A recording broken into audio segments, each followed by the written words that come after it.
हाँ, तो एक इंसान की अच्छी आदत क्या हो सकती है? Let's talk about it, but first intro. Hello नमस्कार।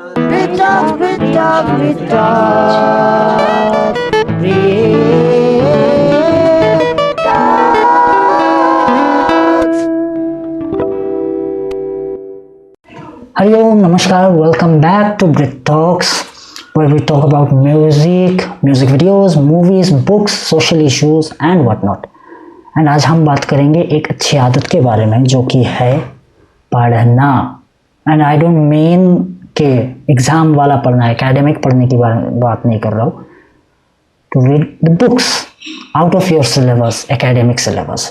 एंड डोंट वरी, ये कोई ज्ञान वाला वीडियो नहीं होने वाला। This is just my personal experience which I want to share with you. Anyway, तो बचपन से ही मैंने मेरे पेरेंट्स से, ग्रैंड पेरेंट्स से, मेरे teachers, seniors from school, college और एनी काइंड ऑफ फील्ड्स, मैंने हमेशा यही बात सुना है और सीखा है कि it doesn't matter if you don't have a lot of friends. कोई बात नहीं अगर आपके पास बहुत फ्रेंड नहीं है, that gap could be filled by the company of books.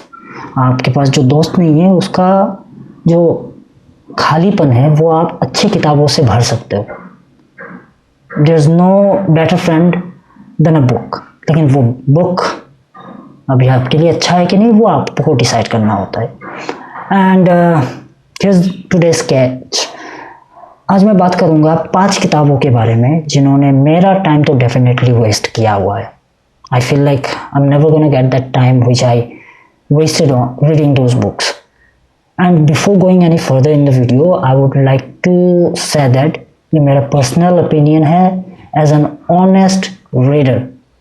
और इनमें से जितने भी बुक्स के मैं नाम लूँगा उनके राइटर्स के जो फैंस है यहाँ पे जो वीडियो देख रहे हैं उनको ऑफेंड करना मेरा इरादा नहीं है, मेरा पर्सनल ओपिनियन है। आप शायद उसको एग्री ना करो, आप you might not second my opinion about that.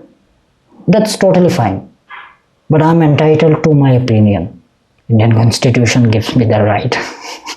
Anyway, jokes apart, try to keep an open mind while watching the video. तो 5 बुक्स जो है वो हम लोग 5 से 1 नंबर तक जाएंगे। 5 यानी कि कम उतना बुरा नहीं था और 1 मतलब बहुत ही गंदा था। तो हमारे 5th नंबर पे जो बुक है वो है I Too Had a Love Story by Ravinder Singh. तो जब मैं ये बुक पढ़ रहा था तो I was in my 20s, तो तब के टाइम पे वो मुझे ठीक ठाक लगी थी। लेकिन नाउ आई फील लाइक नहीं, I could have spend my time doing something better than that. तो स्टोरी की जो कहानी, ये जो बुक की जो नॉवल की जो कहानी है वो रियल इंसिडेंट है जो कि ऑथर के साथ एक्चुअल में घटी थी।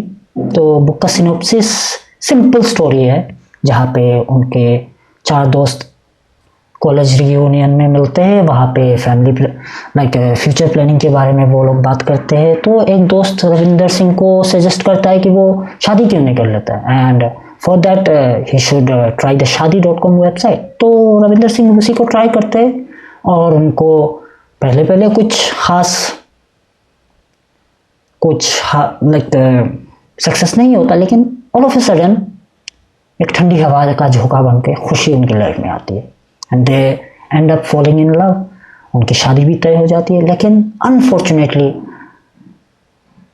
ट्रेजिक एक्सीडेंट टुक खुशी away from him and after that he went into depression. And उसी डिप्रेशन वगैरह से वो कैसे निकल पाते हैं और बीच बीच में स्टोरी, उनकी लव स्टोरी कैसे बिल्डअप होती है, इसी के बारे में है किताब। So as a true story and as a tribute to his beloved, late beloved Khushi, book काफ़ी अच्छी लग सकती है, अपीलिंग लग सकती है। तब के टाइम में मुझे लगा था, लेकिन बुक्स में राइटिंग बहुत इमेच्योर है, अमेच्योर वाली फीलिंग आती है और आपको ये सब लाइक बाबू सोना, सोनी मोनी, खाना खाया कि नहीं, ये सब बहुत कुछ देखने को मिलेगा जो कि टीनेजर के लिए हाँ ठीक है।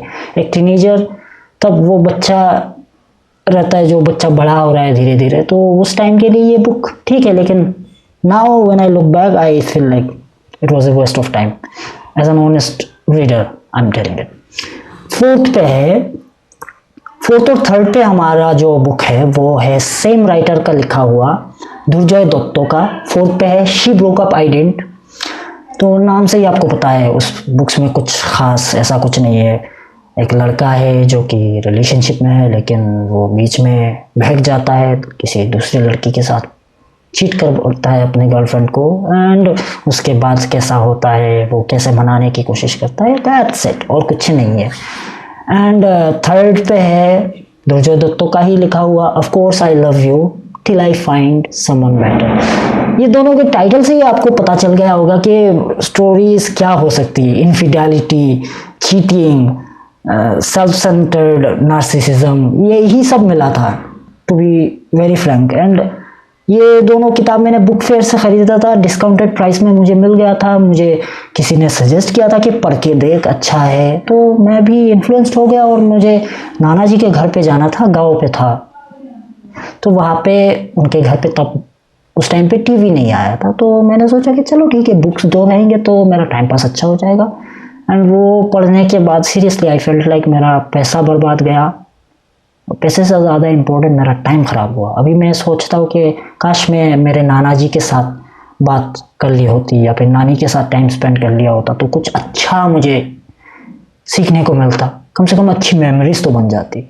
सो now which brings us to our second spot, which is Chetan Bhagat's Half Girlfriend. And I'm not exaggerating when I say मुझे लग रहा था कि मैं ये कोई बी ग्रेड बॉलीवुड मूवी का स्क्रिप्ट पढ़ रहा हूँ जब ये मैंने बुक पढ़ा। एंड चेतन भगत, ऐसा नहीं था कि चेतन भगत के बुक्स अच्छे नहीं थे। 5 Point Someone, 3 Mistakes of My Life, then revolution 2020, ये तीनों किताब मैंने पढ़ी हुई थी और मुझे थोड़ा सा हर एक किताब के बाद मेरा एक्सपेक्टेशन हायर लेवल पे जा रहा था। और all of a sudden Half Girlfriend has left me with like what was it। ये किताब मैं नहीं पढ़ता क्योंकि नाम जो है, टाइटल है हाफ गर्लफ्रेंड, वही आप मुझे अट्रैक्ट नहीं कर पा रहा था। लेकिन मैंने एक फ्रेंड के इन्फ्लुएंस में आकर के पढ़ा। मेरी एक फ्रेंड थी, उसने बार बार मुझे बोला कि पढ़ के देखो, पढ़ के देखो, पढ़ के देखो, तो मैंने पढ़ लिया। And I regret reading that. कुछ नहीं है, एक इंजीनियरिंग स्टूडेंट है, वह कॉलेज में जाता है, एक अमीर लड़की को देखता है, प्यार में गिर जाता है, लड़की को मिन्नतें करता है, बहुत इमोशनल बात करता है, लड़की मानती नहीं है, लड़की अग्रीड होती है कि चलो हाफ गर्लफ्रेंड बन जाती है। तो क्या मतलब क्या है।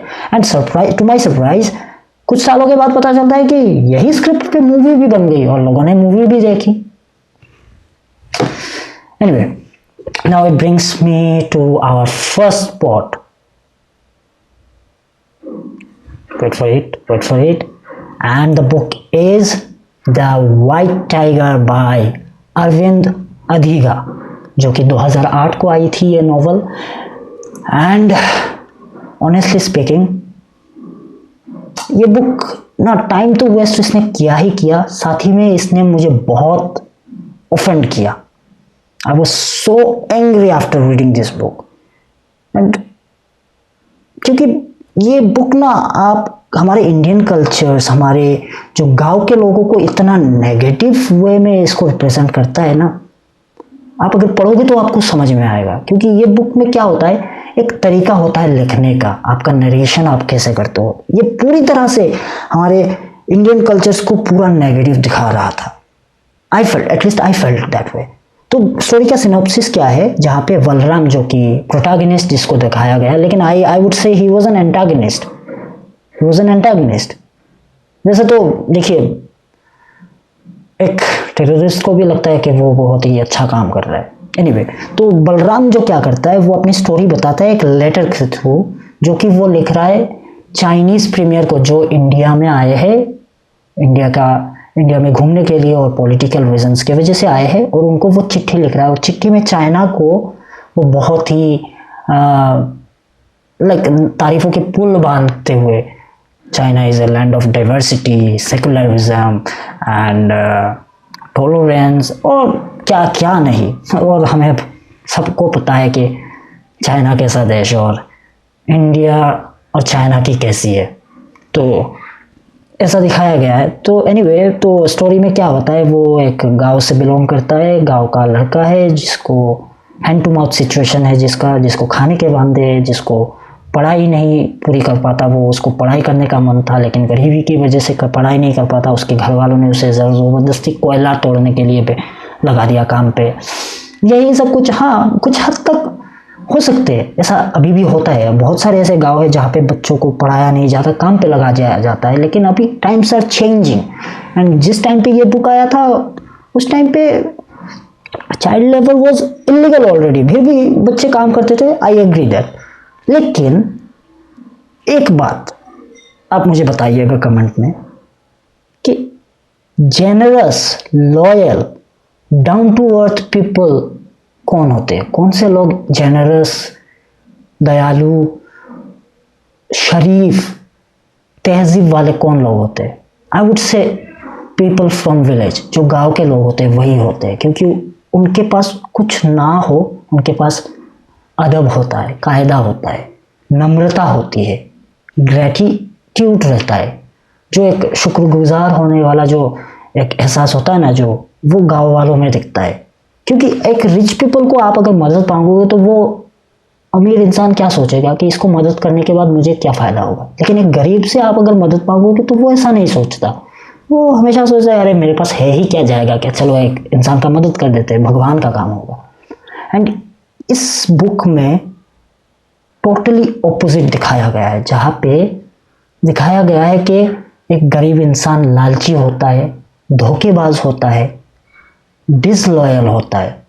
जो बलराम का कैरेक्टर है, जो कि इंडियन रूरल गांव का इंसान रिप्रेजेंट कर रहा है, वो कैरेक्टर, उसको एक नार्सिसिस्ट की तरह पेश किया गया है, जो अपने बारे में ही सिर्फ सोचता है।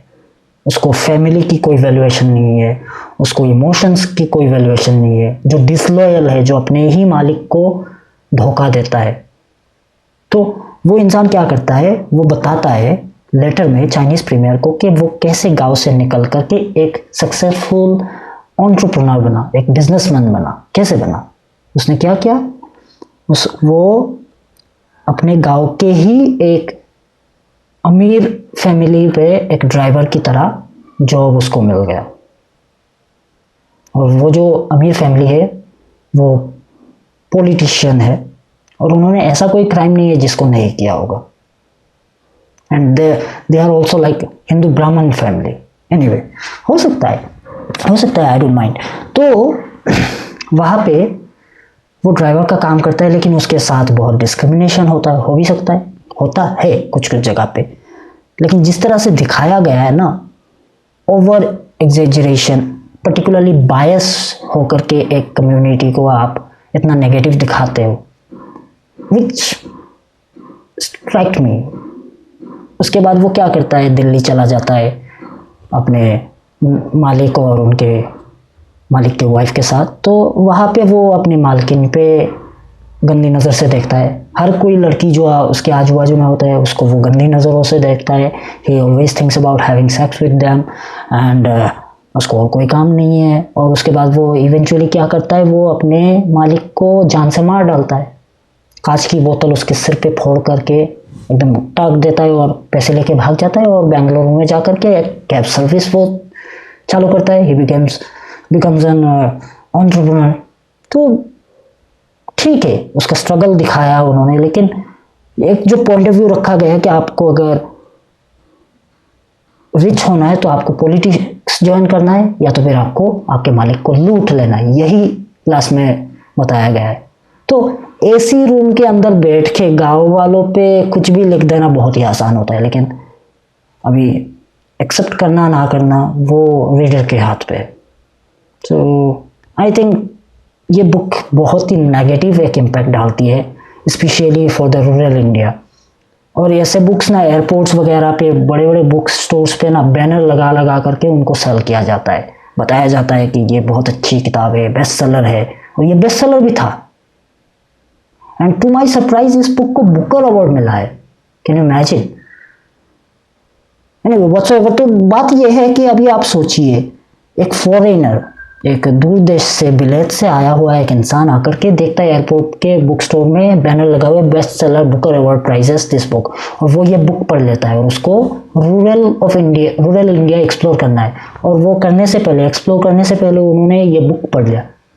व्हाट डू यू थिंक वो भारत के गरीब इंसानों के लिए कैसा मनस्थिति रखेगा, कैसा मेंटालिटी उसका डेवलप होगा? कमेंट में ज़रूर बताइए। And that brings me to the end of this video. ये था मेरा review about 5 books which have wasted my time. I know a lot of people might not agree with me, it is totally fine. अब बताइए आप क्या सोचते हैं इन books के बारे में, अगर आपने पढ़ी है या आप पढ़ना चाहते। अगर आपने ये वीडियो एंजॉय किया तो give me a thumbs up. Also consider subscribe ज़रूर करिए अगर आपने नहीं किया अब तक। I would very much appreciate that. And that's it. I'll see you next time. Till then, Hari Om.